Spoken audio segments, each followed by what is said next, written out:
ഞാൻ ജോമിറ്റ്. നിങ്ങൾക്കെല്ലാവർക്കും കൈ കൂടി ഇങ്ങനൊരു ഫോം ഇപ്പം കിട്ടിയിട്ടുണ്ടാകുമെന്ന് കരുതുന്നു.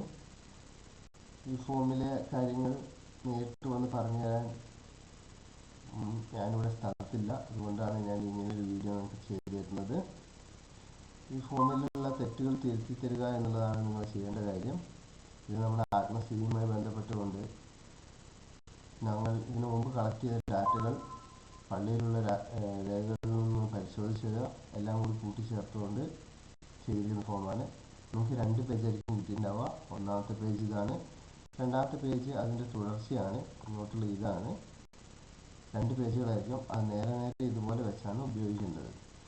ഒന്നാമത് ഇവിടെ തന്നെ നമ്മുടെ വീട്ടുപേരും കുടുംബനാഥൻ്റെ പേരും കാണിച്ചിട്ടുണ്ടാകും. അതിലുണ്ടെങ്കിൽ സ്പെല്ലിംഗ് മിസ്റ്റേക്ക് ഉണ്ടെങ്കിൽ അത് കറക്റ്റ് ചെയ്ത് തരിക. അടുത്തത് ഇവിടെ ഫാമിലി ഹെഡ് എന്ന് മറ്റൊരു കോളം ഉണ്ടാവും. മുകളിൽ ഹെഡിങ് ഉണ്ടാവില്ല. ഈ ഹെഡിങ് ഇല്ലാത്തത് ഇത് എന്താണ് റിലേഷൻഷിപ്പ് എന്ന് കാണിക്കുന്നതിന് വേണ്ടിയിട്ടുള്ള കോളമാണ്. ഫാമിലി ഹെഡിൻ്റെ വൈഫ്, ഫാമിലി ഹെഡിൻ്റെ മക്കൾ, അങ്ങനെയാണ് കാണിച്ചിരിക്കുന്നത്. അടുത്ത ബാപ്റ്റിസം നെയിം എന്ന് കാണിച്ചിട്ടുണ്ട്. ഇത് മാമോദിസ പേരാണ്. മാമോദിസ പേരിൽ എന്തെങ്കിലും സ്പെല്ലിംഗ് മിസ്റ്റേക്ക് ഉണ്ടെങ്കിൽ ഇത് കറക്റ്റ് ചെയ്യുക. അതർ നെയിം എന്ന് പറയുന്ന ഒരു പേര് കോളുണ്ട്. ഈ അതർ നെയിം എന്ന് പറയുന്നത് നമ്മുടെ വിളിപ്പേരോ നമ്മുടെ റെക്കോർഡിക്കൽ പരമായിട്ടുള്ള പേരോ ആണ്. അത് ആധാറുമായി ബന്ധപ്പെട്ടുകൊണ്ടാണ് എഴുതേണ്ടത്. ആധാറിൽ എങ്ങനെയാണോ പേരുള്ളത് അത് അതുപോലെ തന്നെ ഇതിൽ എഴുതുക. ഇൻഷ്യൽ ഉണ്ടെങ്കിൽ ഇൻഷ്യൽ എഴുതുക. സ്പെല്ലിങ് ആധാറിലെ പോലെ തന്നെ കറക്റ്റ് എഴുതുക. അടുത്തത് പ്ലേസ് ഓഫ് ബർത്ത് ആണ്. എവിടെയാണ് ജനിച്ചത് എന്നുള്ളതാണ്. അത് നിങ്ങൾക്ക് അറിയാവുന്നവർ എഴുതുക. അടുത്തത് ഡേറ്റ് ഓഫ് ബർത്ത് ആണ്. ഡേറ്റ് ഓഫ് ബർത്ത് അറിയാവുന്നവർ കൃത്യമായിട്ട് എഴുതുക. ഇതിൽ സ്റ്റാർ മാർക്ക് ഇതുപോലെ ഇട്ടിട്ടുണ്ടെങ്കിൽ അത് പള്ളിയിലെ രേഖ വെരിഫൈ ചെയ്തതാണ് എന്നർത്ഥം. അപ്പോൾ പിന്നെ അതിൽ കറക്ഷൻ ചെയ്യേണ്ട ആവശ്യമില്ല. അതല്ലാതെ ഏതെങ്കിലും ഡേറ്റ് ഓഫ് ബർത്താണ് നിങ്ങൾക്കുള്ളതെങ്കിൽ നിങ്ങൾ ഇവിടെ എഴുതാതെ ഇതിൻ്റെ അടിയിൽ ഒരു കുറച്ച് സ്പേസ് തന്നിട്ടുണ്ട്, അവിടെ നിങ്ങൾ എഴുതുക. അടുത്തത് ഡേറ്റ് ഓഫ് ബാപ്റ്റിസം, മാമോദിസ സ്വീകരിച്ച തീയതിയാണ് ചോദിച്ചിരിക്കുന്നത്. അപ്പം മാമോദിസ തീയതി അറിയാവുന്നവർ മാമോദിസ തീയതി എഴുതുക. അടുത്ത പ്ലേസ് ഓഫ് ബാപ്റ്റിസം, ഏത് പള്ളിയിൽ വെച്ചാണ് മാമോദിസം നൽകിയത്, ഏത് അച്ഛനാണ് മാമോദിസം നൽകിയത്, ഇതാണ് ഈ കോളം വരെയുള്ളത്. അടുത്ത തലതൊട്ടപ്പൻ, തലതൊട്ടമ്മ എന്നുള്ളതാണ് ഇവിടെ വരെയുള്ള കാര്യങ്ങൾ. ഇത്രയും നിർബന്ധമായിട്ടും പൂരിപ്പിക്കുക. നിങ്ങൾക്ക് അറിയാവുന്ന രേഖകളെല്ലാം പൂരിപ്പിക്കുക. ഈ പേര് അതർ നെയിം എന്നുള്ളത് ആധാറുമായി ബന്ധപ്പെട്ടുകൊണ്ട് ആധാറിലുള്ളതുപോലെ തന്നെ പൂരിപ്പിക്കാൻ ശ്രമിക്കുക.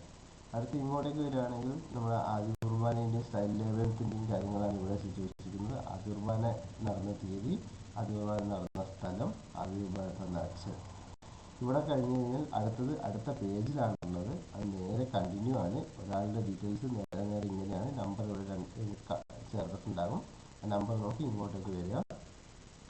സ്റ്റൈൽ ലേവൻ തീയതി ചിലപ്പോൾ ആദ്യ കുർബാനയും സ്റ്റൈൽ ലേവൻ ഒരേ ദിവസമാവും. അതുകൊണ്ട് തന്നെ സ്റ്റൈൽ ലേവനത്തിൻ്റെ തീയതി, സ്റ്റൈൽ ലേവൻ നടന്ന സ്ഥലം, അതായത് പള്ളി, ആ സ്റ്റൈൽ ലേവൻ തന്നെ അച്ഛൻ. പിന്നെ വിവാഹം കഴിഞ്ഞവരാണെങ്കിൽ വിവാഹം കഴിഞ്ഞ തീയതി, വിവാഹം കഴിഞ്ഞ സ്ഥലം, വിവാഹം ആശീർവദിച്ച അച്ഛൻ. അതിന് തൊട്ടിപ്പുറത്ത് ഫാദർ, മദർ എന്നിങ്ങനെ 2 കോളങ്ങളുണ്ട്. നിങ്ങളുടെ അച്ഛൻ അമ്മയുടെ പേര് എന്താണെന്നാണ്. ഈ അടിയിൽ വരുന്ന മക്കളാണെങ്കിൽ മക്കളുടെ അച്ഛൻ്റെ അമ്മേൻ്റെ പേര്, അതായത് കുടുംബനാഥൻ്റെ നദിയുടെ പേര് കൂടി എഴുതി ചേർക്കുക. ഹൗസ് നെയിം എന്നുള്ള കോളം ഉണ്ടാവും. ഹൗസ് നെയിമിൽ കെട്ടിച്ച് വന്നവരാണെങ്കിൽ അവർക്ക് വേറെ വീട്ടുപേരുണ്ടാകും. ഇൻ കേസ് ആധാറിലുള്ളത് വേറൊരു വീട്ടുപേരാണ് കുട്ടികളുടെ എങ്കിൽ ആ വീട്ടുപേര് ഇവിടെ തന്നെ എഴുതുക. പിന്നെ ഇവിടെ ഒരു കോളം കാണിച്ചിട്ടുണ്ട്, വീട്, സ്റ്റഡി, ജോബ് എന്ന് പറഞ്ഞിട്ട്. ഇതിൽ നിങ്ങൾ പൂരിപ്പിക്കുന്നത് എന്തെങ്കിലും ജോലി ചെയ്യുന്നവരാണെങ്കിൽ ഇപ്പോൾ എത്ര വരെ പഠിച്ചു, അതിനുശേഷം എന്താണ് ചോദ്യം. 2 കോളം തന്നിട്ടുണ്ട്. 2 കോളത്തിലായിട്ട് നമുക്ക് പൂരിപ്പിക്കാം. പഠിച്ചുകൊണ്ടിരിക്കുന്നവരാണെങ്കിൽ പഠിച്ചുകൊണ്ടിരിക്കുന്നത് കാണിക്കുക. അടുത്തത് എച്ച് പാരിഷ്, ഏത് പള്ളിയിൽ നിന്ന് ഇങ്ങോട്ടേക്ക് വന്നു എന്നുള്ളതാണ് ചോദിക്കുന്നത്. ഇപ്പം ഇതിനു മുമ്പ് വേറൊരു പള്ളിയിലായിരിക്കും, അല്ലെങ്കിൽ കെട്ടിച്ചു വന്നവരാണെങ്കിൽ വേറൊരു പള്ളിയിലായിരിക്കും. അത് കൃത്യമായി ചെയ്യുക. അടുത്ത് കോൺടാക്ട് ഡീറ്റെയിൽസ്, നിങ്ങളുടെ എല്ലാവരുടെയും മൊബൈൽ നമ്പർ കൃത്യമായിട്ട് എൻ്റർ ചെയ്യാൻ ശ്രമിക്കുക. റിമാർക്ക് എന്ന കോളത്തിൽ എന്തെങ്കിലും എഴുതിയിട്ടുണ്ടെങ്കിൽ അത് ചിലപ്പോൾ വെട്ടിക്കളഞ്ഞിട്ടുള്ള രീതിയിലായിരിക്കും ഉണ്ടാവുക. അങ്ങനെയുള്ളവർ എന്നെ ഒന്ന് കോൺടാക്ട് ചെയ്യുക. ഇത്രയാണ് ഈ ഫോം പൂരിപ്പിക്കുന്നതുമായി ബന്ധപ്പെട്ടുള്ളത്.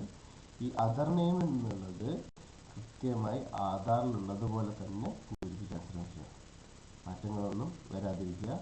ഇത് വെച്ചിട്ടാണ് പള്ളിയിലെ സർട്ടിഫിക്കറ്റുകൾ ഇഷ്യൂ ചെയ്യുന്നത്. എന്തെങ്കിലും ഇതുമായി ബന്ധപ്പെട്ട സംശയങ്ങളുണ്ടെങ്കിൽ എനിക്ക് വാട്സപ്പ് ചെയ്യാവുന്നതാണ്. നിങ്ങൾ വാട്സപ്പ് ചെയ്യുമ്പോൾ നിങ്ങൾക്ക് മുകളിൽ ഇവിടെ family register number of family എന്ന് പറഞ്ഞൊരു നമ്പർ ഇവിടെ കാണിച്ചിട്ടുണ്ടാവും. ഈ നമ്പർ കൂടി എനിക്കൊന്ന് പറഞ്ഞു തരണം.